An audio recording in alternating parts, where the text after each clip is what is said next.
शर्म आती है ऐसी सरकार पे जो सब कुछ जानते हुए भी कोरोना की भयावह स्थिति को देखते हुए भी पूरी तरह कुंभकर्णी नींद में सोई रही। नीतीश कुमार जी, 15 साल एक लंबा वक्त होता है। 15 साल में अगर आप चाहे रहते तो स्वास्थ्य व्यवस्था को जैसे दुरुस्त किया जा सकता था, लेकिन आपकी नियति और आपकी मंशा ही साफ नहीं थी। आप नहीं चाहते हैं विकास हो, आप नहीं चाहते हैं स्वास्थ्य व्यवस्था को दुरुस्त किया जा सके। चमकी बुखार में भी हम लोगों ने देखा है, हजारों बच्चे हर साल जैसे काल के गाल में समा जाते हैं, लेकिन स्वास्थ्य व्यवस्था बिहार की वहीं रह जाती है।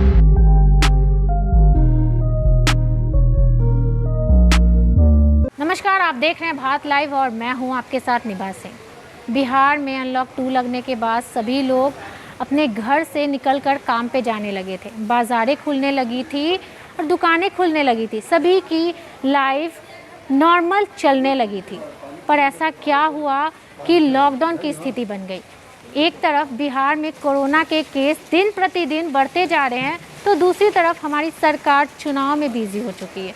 एक तरफ पूरे भारत में अनलॉक 2 की प्रक्रिया चल रही है, तो दूसरी तरफ बिहार के कई जगहों पे लॉकडाउन की स्थिति बन गई है।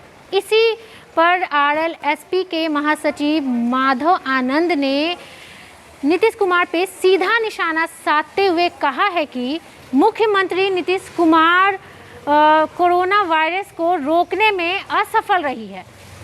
बिहार में कोरोना वायरस का बढ़ने का एक कारण हमारी सरकार भी है, और साथ ही उन्होंने स्वास्थ्य व्यवस्था पर भी कई सारे सवाल उठाए हैं। वीडियो के जरिए आप देखिए कि और क्या कुछ कहा है उन्होंने। इस कोरोना के संक्रमण के दौरान बिहार में चुनाव होना चाहिए या चुनाव नहीं होना चाहिए। मुझे लगता है पहली प्राथमिकता हम सब लोगों की यही होनी चाहिए कि इस संक्रमण को कैसे रोका जाए। ये सरकार पूरी तरह विफल रही है। जहां तक और भी कई बार देखा गया है, राज्यसभा का चुनाव भी टाला गया था, एमएलसी का चुनाव भी टाला गया था, तो क्या बिहार विधानसभा चुनाव जो निर्धारित तय सीमा है उसी के अंदर कराना चाहिए? ये इलेक्शन कमीशन का काम है। लेकिन मैं कहना चाहता हूं बिहार सरकार से, बिहार सरकार पूरी तरह विफल रही है इस कोरोना के संक्रमण को रोकने में। अगर कोई भी चिंता है तो चिंता सिर्फ ये है कि कैसे किन प्रकार सत्ता में पुनः उनकी वापसी हो।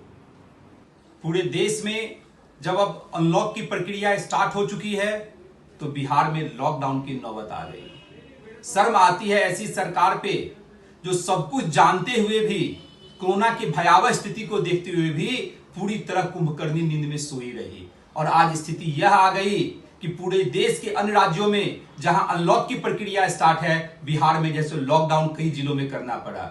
माननीय नीतीश कुमार जी, 15 साल एक लंबा वक्त होता है। 15 साल में अगर आप चाहे रहते तो स्वास्थ्य व्यवस्था को जैसे दुरुस्त किया जा सकता था, लेकिन आपकी नियति और आपकी मंशा ही साफ नहीं थी। आप नहीं चाहते हैं विकास हो, आप नहीं चाहते हैं स्वास्थ्य व्यवस्था को दुरुस्त किया जा सके। चमकी बुखार में भी हम लोगों ने देखा है, हजारों बच्चे हर साल जैसे काल के गाल में समा जाते हैं, लेकिन स्वास्थ्य व्यवस्था बिहार की वहीं रह जाती है। बढ़ाएं अपना कदम सक्सेस की ओर शिखर करियर इंस्टीट्यूट के साथ। शिखर करियर इंस्टीट्यूट पूर्वी भारत में एकमात्र कोचिंग संस्थान जो एक्सक्लूसिवली है